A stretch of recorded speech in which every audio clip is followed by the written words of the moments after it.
बिस्मिल्लाहिर्रहमानिर्रहीम, अस्सलामु अलैकुम।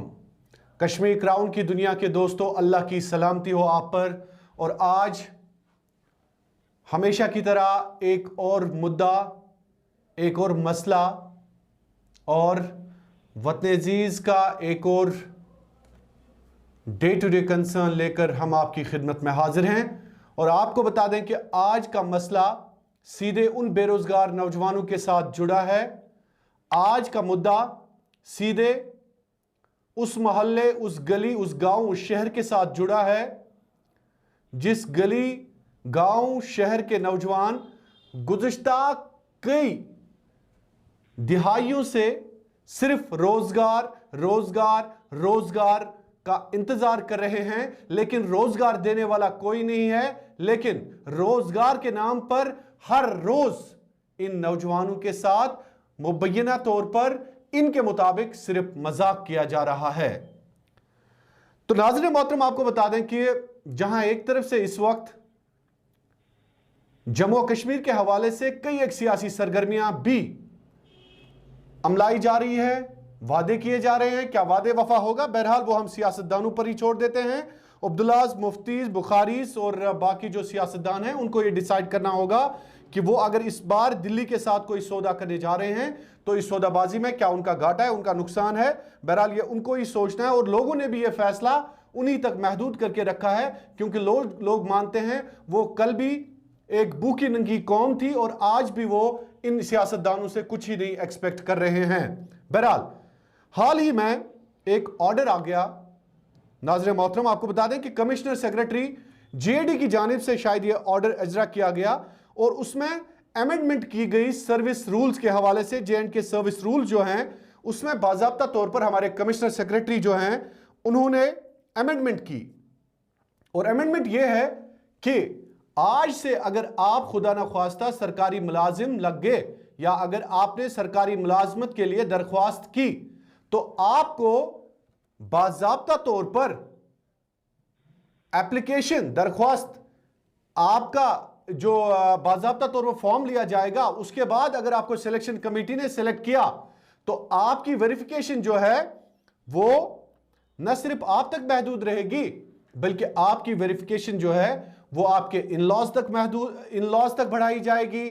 आपको यह बताना होगा कि आपके कितने बच्चे हैं, आपकी कितनी बीवियां हैं, आपके इन-लॉज कहां हैं। मुझे यहां पे अकबर साहब का भी एक डायलॉग याद आ गया, लेकिन वो माजिद हैदरी साहब के साथ मैं डिस्कस करूंगा बाद में। लेकिन आपको यह भी बताना होगा कि 18 साल के बाद आप जिंदगी का हर पल, हर लम्हा कहां पे बिता चुके हैं, आप अब्रॉड कितनी बार गए। आपको यह भी बताना होगा कि आप के जो कल्चरल वैल्यूज हैं, आपकी जो कल्चरल एसोसिएशन है, आपकी जो रिलीजियस एसोसिएशन है, आपकी जो पॉलिटिकल एसोसिएशन है, आपको बाज़ाब्ता तौर पर पुलिस वाले को यह बताना होगा अगर आप सरकारी मुलाजमत चाहते हैं। बहरहाल आज इसी मुद्दे के हवाले से हमने मदऊ किया है वादी के एक मुमताज और मारूफ सहाफ़ी, बेबाक सहाफत के हवाले से माने जाते हैं माजिद हैदरी साहब। इस पर हमारे साथ आज डिबेट कर रहे हैं और बाज़ाब्ता तौर पर अपनी राय रख रहे हैं इस प्रोग्राम में। माजिद हैदरी साहब, आपका बहुत बहुत शुक्रिया। अस्सलाम वालेकुम। शुक्रिया शाहिद इमरान साहब। माजिद हैदरी साहब, इससे पहले कि मैं आपकी राय प्रोग्राम में शामिल करूं, सबसे पहले अपने नुमाइंदे के पास में जाना चाहूंगा। इरफान तिलगामी मेरे साथ मौजूद है। इरफान तिलगामी, आप तक मेरी आवाज आ रही है? जी बिल्कुल। इरफान तिलगामी, लोगों को यह समझा दीजिए बाज़ाब्ता तौर पर यह ऑर्डर जो है आप आम लोगों को समझा दीजिए। आप रियासत के उस बाशिंदे को यह ऑर्डर समझा दीजिए जो पहाड़ों पर रह रहा है, जो शहरों में रह रहा है, कस्बों में रह रहा है, लेकिन उनको यह ऑर्डर समझ नहीं आ गया। इरफान तिलगामी, आप उनको आम जुबान में यह समझा दीजिए यह ऑर्डर क्या है। जी देखिए, शायद मैं आपको बता दूं कि अगर हम बात करें जम्मू और कश्मीर की, तो जम्मू और कश्मीर की आवाम जो है पिछले 3 सालों से लगातार परेशानी में मुब्तला है। लेकिन वहीं पे हम अगर बात करें, कल ही जो रिसेंटली जो ऑर्डर इशू किया गया जनरल एडमिनिस्ट्रेशन डिपार्टमेंट की तरफ से, और ये कमिश्नर सेक्रेटरी जो है मनोज कुमार द्विवेदी, उन्होंने ये ऑर्डर इशू किया। और इस ऑर्डर के मुताबिक जो भी यहाँ के बेरोजगार नौजवान है, जो चाहते थे कि हमें सरकारी नौकरी मिल जाए, जो चाहते थे कि हम अपने माँ बाप का सहारा बने, लेकिन कहीं ना कहीं शायद हमारी सरकार की तरफ से उनके साथ अब और एक मजाक किया जा रहा है। जी, आम लोगों को मैं बता दूं कि अब जो भी बच्चा, जो भी बेरोजगार नौजवान सरकारी मुलाजिम बनना चाहता हो, उसे उसकी जिंदगी में 15 साल से लेकर जो कुछ भी पेश आया है वो उसे पहले अपना जो महकमा होगा या जो जहां पे पुलिस की जो विंग है सीआईडी, उनके सामने पहले बयान करना होगा। जी, मैं आपको बता दूं ऑर्डर्स के मुताबिक सबसे पहले बात जो कही गई है, मोबाइल फोन, मोबाइल नंबर जो उसने पिछले 5 सालों में इस्तेमाल किया होगा उस उम्मीदवार ने, उसकी डिटेल्स उसे देनी है। उसके बाद उसके इलाज कहाँ पे है उसकी डिटेल्स देनी है। उसके बाद उसने कहाँ से लोन लिया है वो डिटेल्स देनी है। उसके बाद उसका फेसबुक अकाउंट कौन सा चल रहा है, ट्विटर पे कौन सा अकाउंट चल रहा है, ईमेल आईडी क्या है उसकी, उसके पास कितनी गाड़ियां हैं, उनके रजिस्ट्रेशन नंबर क्या है, उसने कौन सी गाड़ी बेची है, उसकी जमीन कितनी है।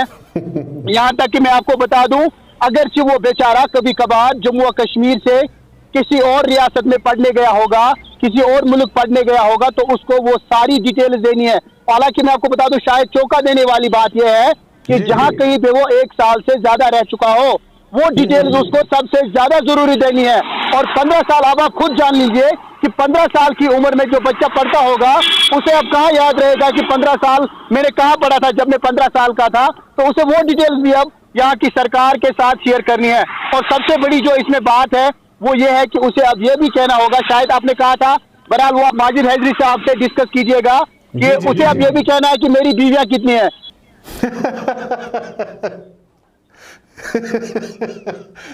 बिल्कुल बिल्कुल बिल्कुल इरफान तिलगामी बिल्कुल इरफान तिलगामी, बिल्कुल हंसा देने वाली बात है। बहरहाल आपका बहुत बहुत शुक्रिया, आपने आम लोगों को यह समझा दिया कि ये ऑर्डर आखिरकार क्या है। बहरहाल जिस कमिश्नर सेक्रेटरी या जिस सरकार ने भी ये ऑर्डर निकाला है, बहरहाल आम लोग तो इसे एक मजाक ही समझेंगे, आम लोग तो इस पे हंसेंगे ही। माजिद हैदरी साहब, आप हमारे साथ हैं? जी बिल्कुल। माजिद हैदरी साहब, मेरे रिपोर्टर ने आज मुझे हंसा दिया। सबसे पहले आपके साथ मैं शेयर करना चाहूंगा माजिद हैदरी साहब, मेरे रिपोर्टर ने मुझे यह कहा कि इसमें यह भी लिखा गया है कि किसकी कितनी बीवियां हैं। माजिद हैदरी साहब देखिए शाहिद इमरान साहब, ये जो ऑर्डर है ना जी, मैं इस पे थोड़ा सा कंफ्यूज हूँ कि मैं इसे ये कहूँ कि ये कश्मीर के बेरोजगार नौजवान के साथ एक मजाक है या कि फिर ये कानून की धज्जियां उड़ाई गई हैं। क्योंकि हकीकत में दोनों चीजें हैं। मजाक भी बनाया जा रहा है कश्मीर के बेरोजगार नौजवान के साथ, जिसके पास कोई प्राइवेट सेक्टर भी नहीं है, उसकी उम्मीद की है कि किरण होती है, वो सरकारी नौकरी होती है, वहां पे उसके साथ मजाक बनाया जा रहा है और कानून की धज्जियां उड़ाई जा रही हैं। ये दोनों चीजें इसमें हो रही हैं। ये जो देखिए 1997 का जो ये J&K सर्विस कंडक्ट रूल्स है, इसमें इन्होंने अमेंडमेंट किया। सबसे पहले हमारे इन ऑफिसर्स को बेसिक्स ऑफ लॉ पता होना चाहिए, बेसिक्स ऑफ कॉन्स्टिट्यूशन पता होना चाहिए। मुल्क का जो कॉन्स्टिट्यूशन है, constitution of India says you cannot punish anyone from someone for someone other's offense or crime. Exactly.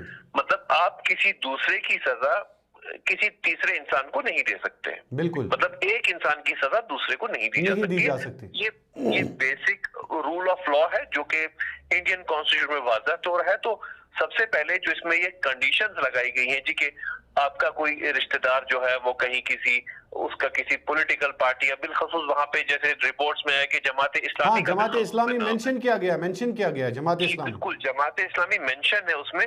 तो उससे एक सवालिया जो निशान सबसे पहले है वो ये है जी कि जमात इस्लामी क्यों, और अगर किसी का कोई बाप दादा चाचा कोई भी इसमें रहा हो मुंसलिक, तो उससे उस फर्द का क्या मामला बनता है? क्या ये कानून के अब ऐसी धज्जियां उड़ाई जाएंगी कि किसी का कोई मासी के, चाचे के, भतीजे के, साले के, ससुर की बेटी का बेटा कहीं पे किसी के साथ रिश्ते में होगा, कहीं जमात इस्लामी के साथ उसको नौकरी नहीं मिलेगी? और ये क्या बात है जी कि आप कहाँ गए थे, कहाँ नहीं गए थे?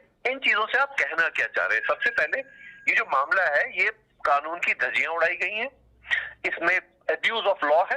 और दूसरी चीज, अगर ये जमात इस्लामी को टेरर ऑर्गेनाइजेशन मानते हैं, ठीक है जी, तो इसमें एक और क्लॉज होना चाहिए था, काउ विजिलेंटेस जिसको ये कहती है सरकार।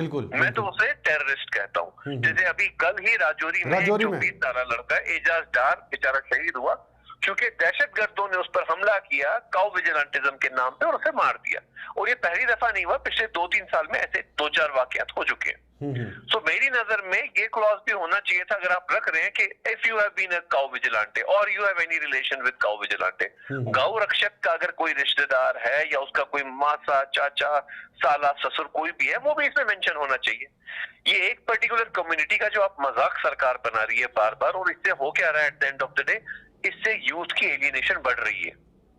नौकरियां तो सरकार के पास है नहीं। बिल्कुल। आप देखिए लद्दाख की सरकार ने हाल ही में ऑर्डर इजरा किया कि लद्दाख में सरकारी नौकरी सिर्फ लद्दाखी को मिलेगी, और उसके 5 दिन बाद हमारी सरकार जम्मू कश्मीर की ऑर्डर इजरा करती है कि नहीं जी, यहाँ पे तो सरकारी नौकरी मिलने के लिए कश्मीर की एक पर्टिकुलर कम्युनिटी के लिए ये अब हमने शराइत रखे। तो जो मजाक है, ये कानून का मजाक है, धज्जियां उड़ाई जा रही हैं। नहीं, माजिद हैदरी साहब, I don't understand one, I fail to understand rather that why you would provide your mobile number which you are using from last 5 years. Don't you think कि इसमें जो भी कवानीन हैं, जो भी जवाबित हैं, उनको बालाई ताक रखा गया है? आपको फेसबुक डिटेल देनी है, आपको ट्विटर अपना देना है, what they want to prove? So isn't this a joke on democracy? That they are abusing the law of the land. मैंने आपसे कहा, ये जो ये साबित करना चाह रहे हैं, ये साबित करना चाह रहे हैं कि हम कश्मीर में कानून की धज्जियां उड़ा सकते हैं। अब ये जो बात है कि आपको नंबर डिस्क्लोज करना है, आप कहाँ गए थे, आपका रिश्तेदार कौन है, आपका फेसबुक क्या है, आपका अकाउंट क्या है, आपकी आइडियोलॉजी क्या है, ये सब कुछ सुप्रीम कोर्ट के एक फैसले की तौहीन है। इसे तौहीन अदालत कहा जाता है, कंटेम्प्ट ऑफ कोर्ट कहा जाता है। क्योंकि ऑनरेबल सुप्रीम कोर्ट की एक रूलिंग है कि right to privacy is a fundamental right.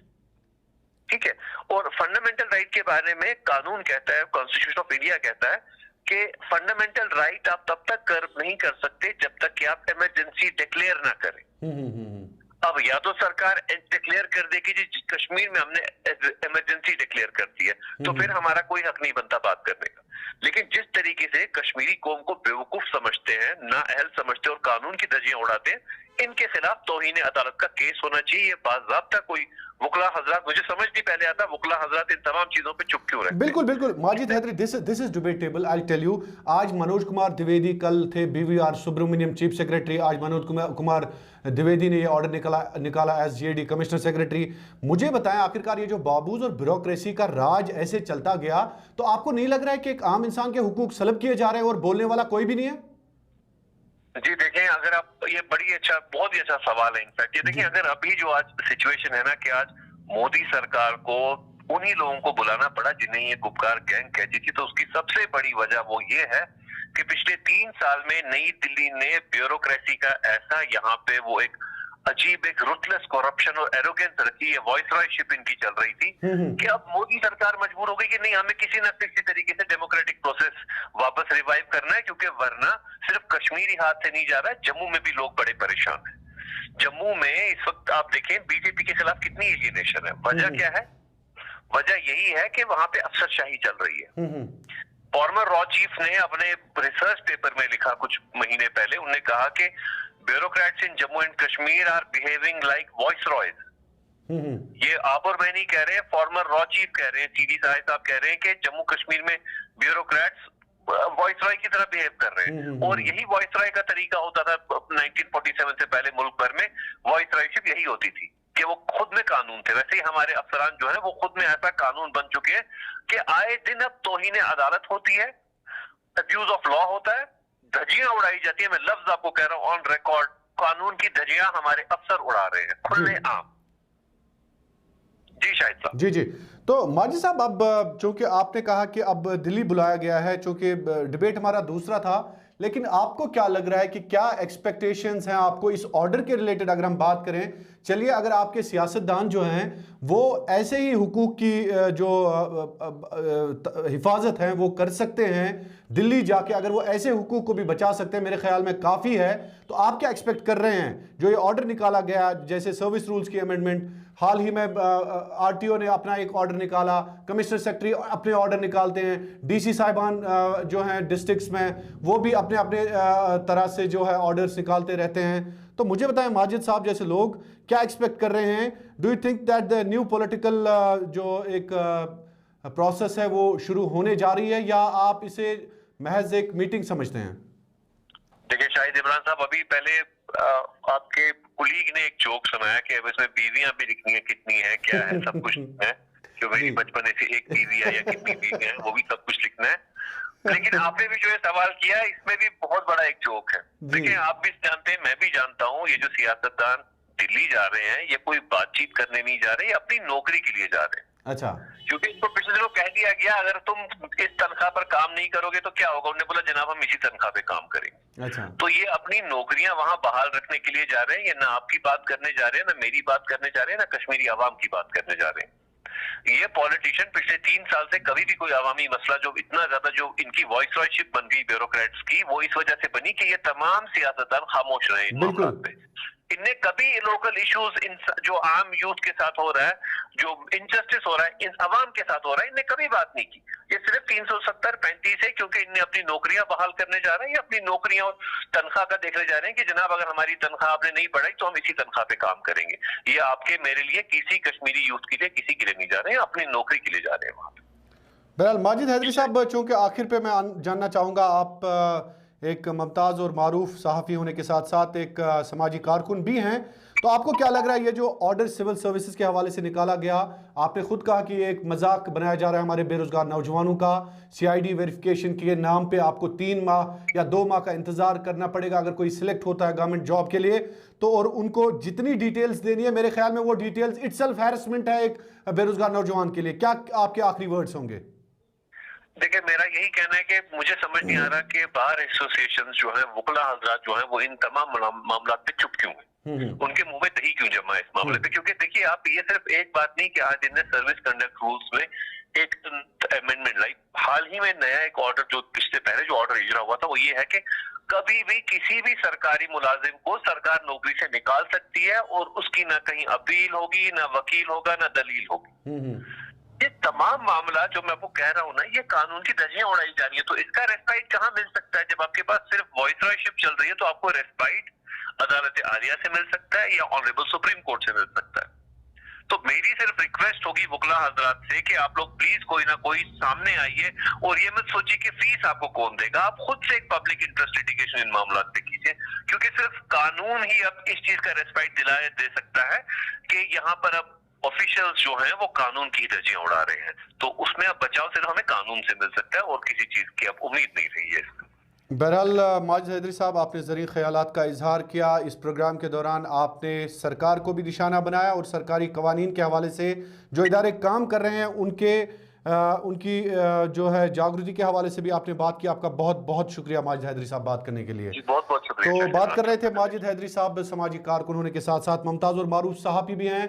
आज के प्रोग्राम में नाज़रीन आपने देखा कि J&K जो अमेंडमेंट सर्विस रूल्स में अमेंडमेंट की गई हैं, उस हवाले से आज हमने बात की। हमारे रिपोर्टर ने भी इस हवाले से आपको बाज़ाब्ता तौर पर आगाही दी और हम ये चाहते हैं कि किसी न किसी तरह से जो इस वक्त सोई हुई सरकार है या मुख्तलिफ इदारे हैं जो ये ऑर्डर्स निकाल रहे हैं अवामी जज्बात और एहसासात के ख़िलाफ़, नौजवानों के जज्बात के ख़िलाफ़, क्योंकि अगर किसी को सरकारी नौकरी में आपने जॉब दिलवानी है तो यकीनन उस नौजवान को इंतज़ार करना पड़ेगा। इतना इंतज़ार करके भी अगर वो नौजवान जो है फिर ऐसे हरासा किया गया तो मेरे ख्याल में उस नौजवान के लिए एक मजाक है, उस नौजवान के लिए एक जोक है। तो आपका बहुत बहुत शुक्रिया कश्मीर क्राउन के साथ जुड़ने के लिए। मुझे दीजिए इजाज़त। अल्लाह निगहबान। अल्लाह आपका हामी और Nasir. Rakib Sir's Excellence Parepura Srinagar offers coaching for 11th 12th Arts and Commerce all subjects with Valley's top faculty on board. Visit Rakib Sir's Excellence Parepura Srinagar. Call on 9622 888 333 9469 888 333.